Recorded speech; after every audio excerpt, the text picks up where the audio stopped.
ईमानदारी।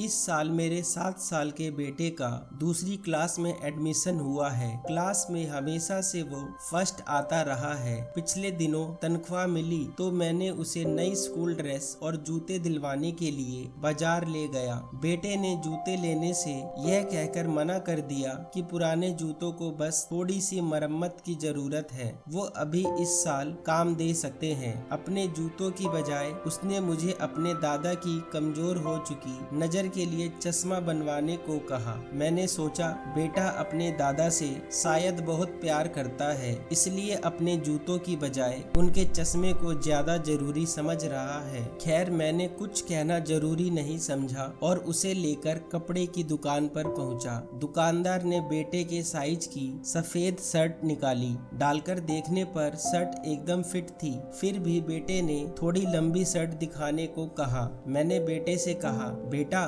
ये शर्ट तुम्हें बिल्कुल सही है, तो फिर और लंबी क्यों? बेटे ने कहा, पिताजी मुझे शर्ट निक्कर के अंदर ही डालनी है, इसलिए थोड़ी लंबी भी होगी तो कोई फर्क नहीं पड़ेगा, लेकिन यही शर्ट मुझे अगली क्लास में भी काम आ जाएगी। पिछली वाली शर्ट भी अभी नई जैसी ही पड़ी है, लेकिन छोटी होने की वजह से मैं उसे पहन नहीं पा रहा। मैं खामोश रहा। घर आते वक्त मैंने बेटे से पूछा, तुम्हें ये सब बातें कौन सिखाता है बेटा? बेटे ने कहा, पिताजी मैं अक्सर देखता था कि कभी माँ अपनी साड़ी छोड़कर तो कभी आप अपने जूतों को छोड़कर हमेशा मेरी किताबों और कपड़ों पर पैसे खर्च कर दिया करते हैं। गली मोहल्ले में सब लोग कहते हैं आप बहुत ईमानदार हैं, और हमारे साथ वाले राजू के पापा को सब लोग चोर, कुत्ता, बेईमान, रिश्वतखोर और ना जाने क्या क्या कहते हैं, जबकि आप दोनों एक ही ऑफिस में काम करते हैं। जब सब लोग आपकी तारीफ करते हैं तो मुझे बड़ा अच्छा लगता है। मम्मी और दादाजी भी आपकी तारीफ करते हैं। पिताजी मैं चाहता हूँ कि